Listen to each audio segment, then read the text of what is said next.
So this is the product we're going to take apart today, have a look how it works. There's a few elements that I'm interested in to see how it works, so let's take it apart and have a look.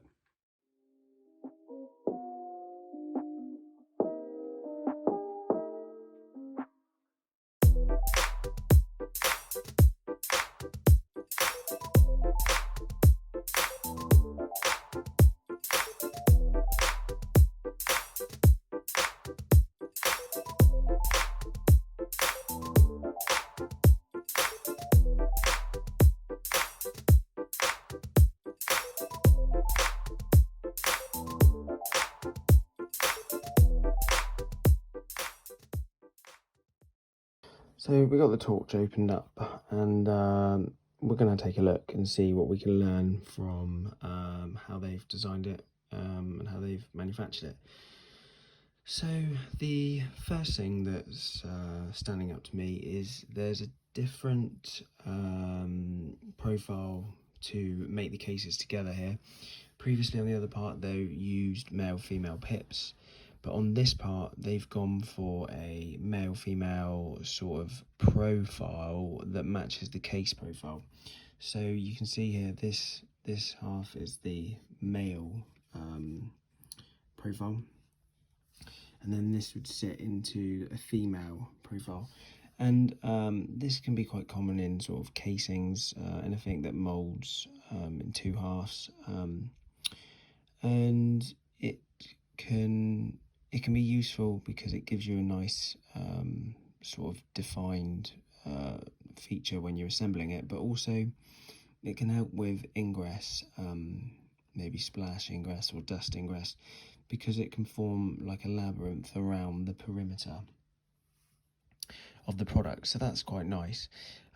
Common themes that are similar to the existing product we looked at are the bosses. They're quite similar in terms of height and wall section, and obviously defined for the spec of the screw that they wanted to use. Some additional features we have here, because it's a bit more of an involved part. The ribs here are doing an excellent job. They've done a nice job here. There's a nice tight fit between the connector, and there's a nice fit for this push switch up here. And then what they're looking, how they've achieved, there's no fixings for these components. What they've done is made the mouldings do the work. So you've got half of the switch here, and then the other half here is going to be like encapsulating the switch when it's put together and screwed together. Same for the connector here. So that's nice. That's quite a common feature. And what I'm interested in now, I wanted to see how they achieved that sort of rotation mechanism on the light head. So I've already done the screws, so we'll open this up and take a look. So this spring connector here, so that sits in the middle when the light head is assembled. And right, I can see, you guys can't see, but I can see they've been really clever here, and so they've got a contact on the pivot point on the light head. So imagine when that sits in the location, the connector, it connects up the circuit, but it also allows the movement, because it's on the pivot point, it allows the light head to spin independently. So that's really quite smart how they've done that. And because it's spring loaded, there's a spring pip here as well. That is what gives,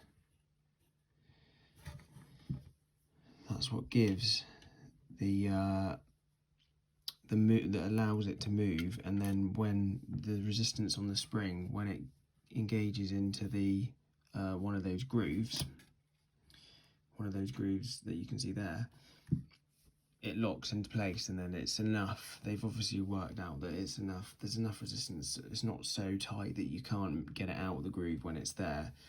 So that's really nice.